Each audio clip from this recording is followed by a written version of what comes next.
This is Steve Stammers of the Sunday Mirror with Tuesday's Football Spy. So much for the credit crunch. The only club affected by it so far appeared to be Newcastle United. Now, at the moment, their inspirational owner Mike Ashley can't seem to give the club away. Football Spy told interested parties a few weeks back to hang on, and the £100 million asking price will come down. That could well happen. Talking of giveaways, the only attention that appears to have been captured by the Michael Owen brochure is that of Hull City. Not, I suspect, on Owen's A-list of future employers, but Phil Permatan Brown does have a persuasive way. Local folklore has it that he hung a giant orange balloon over the Humber Bridge to persuade Brazilian Giovanni to sign, convincing him it was in fact the son. And Owen will have noted how Brown's management has enabled Nick Barmby and Dean Windass, among others, to extend their careers.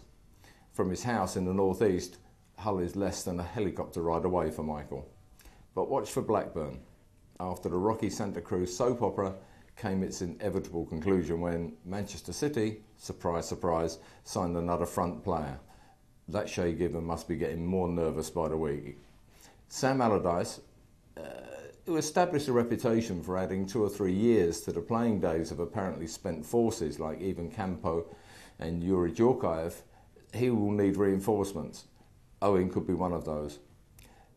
Talking of front players, West Ham are watching developments regarding Ida Gudjohnsen. Good player Gudjohnsen, excellent player for Chelsea, but I would have thought the East End club would be very wary about any future Icelandic involvement at Upton Park.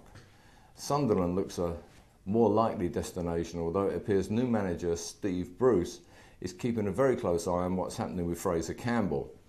Campbell was the subject of a £5 million bid by Hull, and it was accepted by Manchester United.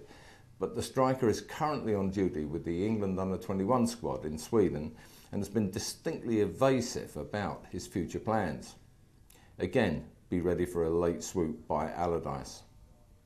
It also seems certain that following the arrival of Glenn Johnson from Portsmouth for a staggering £18 million, that Liverpool manager Rafa Benitez will need to balance the books. The likely candidate for departure is Xabi Alonso. Real Madrid are clear favourites because Benitez is reluctant to sell to another Premier League club. By that he means Chelsea, who are keen, and they won't be dissuaded by Benitez's reservations to sell to a rival. And to be fair, the Liverpool fans won't mind where Alonso goes as long as it's not to Old Trafford. Any day now there will be a mass exodus and a mass influx to and from White Hart Lane. Among those on their way could be Darren Bent. Again, Sunderland are watching that situation. Didier Zokora, Jermaine Janus, David Bentley and Roman Pavlyuchenko. Manager Harry Redknapp desperately wants to bring in Ashley Young to Tottenham from Aston Villa, and there could well be a player exchange arrangement with Martin O'Neill's team. At the other end of the Seven Sisters Road, Arsene Wenger quietly goes about his work.